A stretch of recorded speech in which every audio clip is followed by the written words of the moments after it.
Hello everyone, welcome to my channel H D Orion. हम पढ़ रहे हैं accountancy for class 12 T S Grewal की टेक्स्ट बुक से 2022 edition, chapter 5 admission of a partner.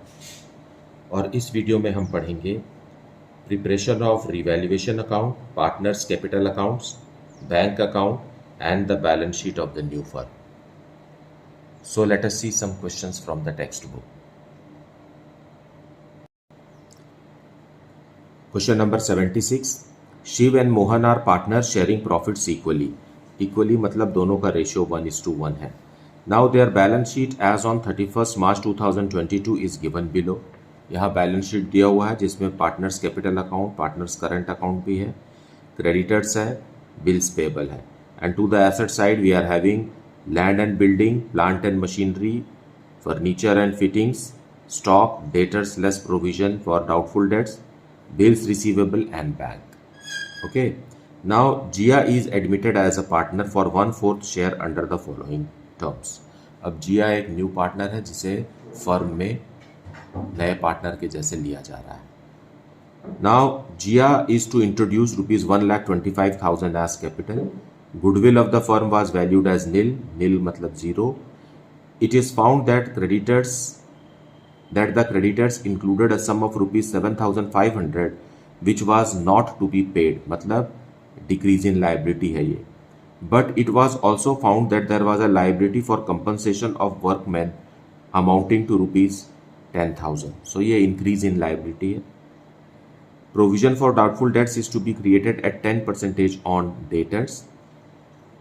In regard to partners capital account, present fixed capital account method is to be converted into fluctuating capital method, account method. Now यहाँ question में balance sheet में देखिए, यहाँ capital account balances भी दिया है, current account balances भी दिया है। सो करंट अकाउंट के बैलेंसेस को कन्वर्ट करके हमें कैपिटल अकाउंट में कन्वर्ट कर देना है। फाइन, मतलब करंट अकाउंट को ख़त्म करना है और फ्लक्चुएटिंग कैपिटल अकाउंट बना देना है। Bills of rupees 20,000 accepted from creditors were not recorded in the books, so we will record this. Shiv provides rupees 50,000 loan to the business carrying interest at the rate of 10% per annum. Shiv एक partner है जो firm को 50,000 rupees का loan दे रहा है। Now you are required to prepare revaluation account, partners capital account, bank account and the balance sheet of the new firm. So let us see the solution.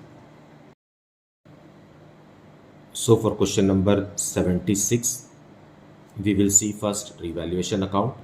Revaluation account में point सी में लिखा हुआ है कि creditors को 7,500 rupees कम करना है। So as we know, increase in asset और डिक्रीज इन लाइबिलिटीज़ को हमें क्रेडिट में लिखना है। सो क्रेडिटर्स को हम क्रेडिट में लिखेंगे बाय क्रेडिटर्स, क्योंकि क्रेडिटर्स कम हो रहे हैं 7,500 रुपीज़ से।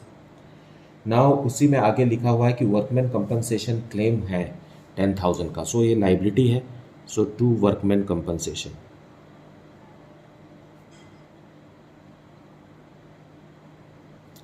₹10,000 का लाइबिलिटी हमें क्रिएट करना है। इसका मतलब ये है कि decrease in asset and increase in liabilities हमें डेबिट में लिखना है। सो इंक्रीज इन लाइबिलिटी होने के कारण इसे हमने इधर लिखा हुआ है। Then provision for doubtful debts create करना है हमें। So to provision for doubtful debts होता है 7,500 का, लेकिन बैलेंस शीट में 5,000 का प्रोविजन पहले से ही है। सो लोड आएगा increase in liability only 2,500। Now point F में लिखा हुआ है bills of rupees 20,000 accepted from creditors were not recorded in the books. So हम उसे रिकॉर्ड कर देंगे तो क्रेडिटर्स कम हो जाएंगे और बिल्स पेबल बढ़ जाएंगे। सो क्रेडिटर्स कम हो रहे हैं तो हम यहाँ लिख देते हैं बाय क्रेडिटर्स 20,000, क्योंकि क्रेडिटर्स कम हो रहे हैं, यहाँ भी क्रेडिटर्स कम हो रहे हैं, यहाँ भी क्रेडिटर्स कम हो रहे हैं, लेकिन ये वाले क्रेडिटर्स कम हो रहे हैं तो बिल्स पेबल बढ़ रहा है। So bills payable will also increase by ₹20,000। वैसे these are not reassessment of liabilities, ये तो one liability is converted into another liability. So आप इसे अगर छोड़ भी देते हैं तो कोई फर्क नहीं पड़ता, क्योंकि ये रीअसेसमेंट तो है नहीं। बस we are recording it, but we have to take it into account when we are drafting our balance sheet. Balance sheet में क्रेडिटर्स को तो कम करना ही पड़ेगा और बिल्स पेबल को भी बढ़ाना पड़ेगा। फाइन। देन शिव ने लोन दिया है, so there is increase in liability to Shiv's loan. Shiv's loan 50,000 rupees का शिव ने हमें लोन दिया है फर्म को, तो बैंक भी बढ़ गया होगा, बैंक में ही आएगा पैसा, सो 50,000 रुपीज़ से बढ़ गया।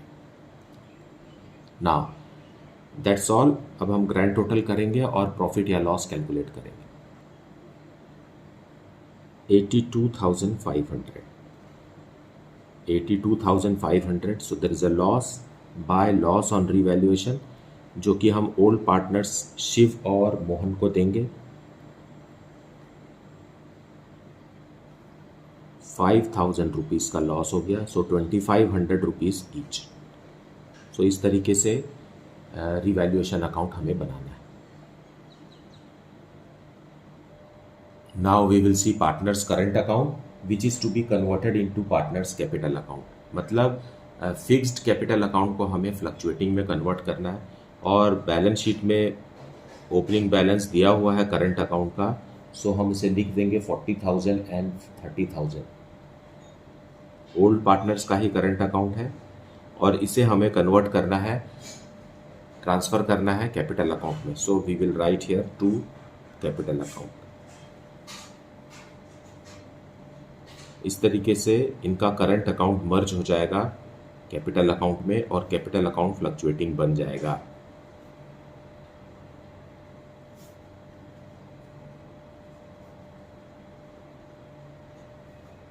Okay, now we will prepare partners capital account. So partners capital account, first opening balance लिखेंगे, by balance brought down of both the old partners, rupees 1,50,000 and rupees 1 lakh.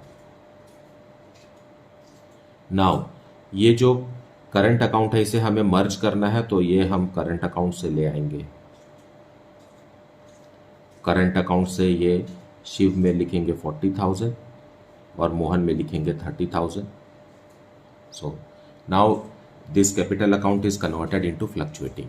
अब हम रिवैल्यूएशन का लॉस लिख देते हैं डेबिट में।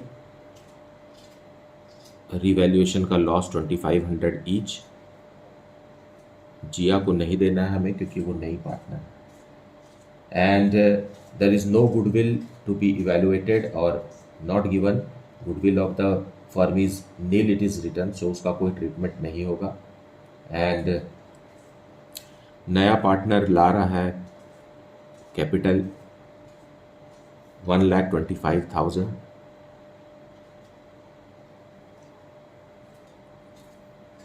We will close it 1,90,000, यहाँ भी आएगा 1,90,000 टू बैलेंस क्लोज डाउन 187,500, यहाँ आएगा 1,30,000, बैलेंसिंग फिगर है 1,27,500 और जिया का है 125,000, 1,25,000। नाउ अब इस कैपिटल बैलेंसेस से हम balance sheet. So now we will prepare bank account. Bank account to balance brought down 50,000. Then new partner Gia's capital to Gia's capital 1,25,000 and to Shiv's loan 50,000. Shiv ने भी हमें लोन दिया है firm को, only that much. Fine. सो ये हो गया rupees 2,25,000 और यही हमारा क्लोजिंग बैलेंस है। By balance close down rupees 2,25,000। So closing balance sheet में, मतलब new balance sheet of the new firm में, हमें यही बैंक बैलेंस शो करना है। सो बैलेंस शीट नाउ, सबसे पहले हम लिखेंगे capitals of all the 3 partners Shiv, Mohan and Jiya.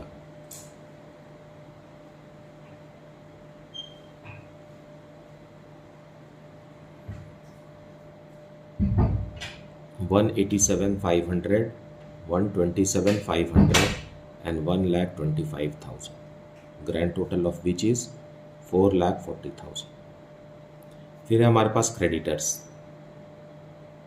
Creditors में कुछ चेंजेस हुए हैं। ये पहले तो था 1,30,000 रुपीज़ का बैलेंस शीट में, फिर 20,000 रुपीज़ इसमें से कम करेंगे बिल्स पेबल के लिए, क्योंकि बिल्स पेबल क्रेडिटर्स ने बिल्स पेबल दिया है फर्म को, और 7,500 रुपीज़ का क्रेडिटर वैसे भी कम हो गया है। So now the new creditors is of 1,02,500। Then bills payable हमारे पास पहले से था 50,000 रुपीज़ का, ओके, और क्रेडिटर्स ने अभी नए बिल्स पेबल दिए हैं 20,000 के, जो हमने एक्सेप्ट किए हैं। सो 70,000 का हो गया बिल्स पेबल। देन शिव ने लोन दिया है, Shiv's loan, there is 50,000 rupees का लोन दिया है। Then workman compensation,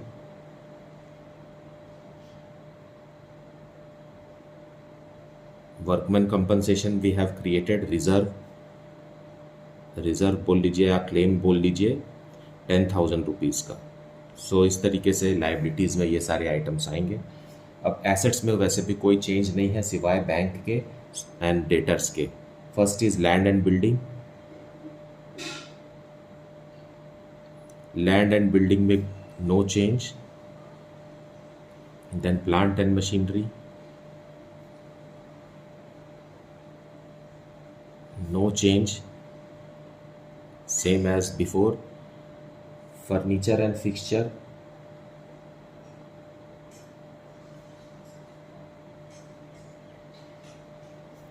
₹25,000, no change.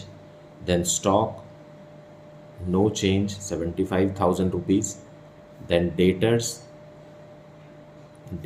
are 75,000, less provision for bad and doubtful debts 7,500.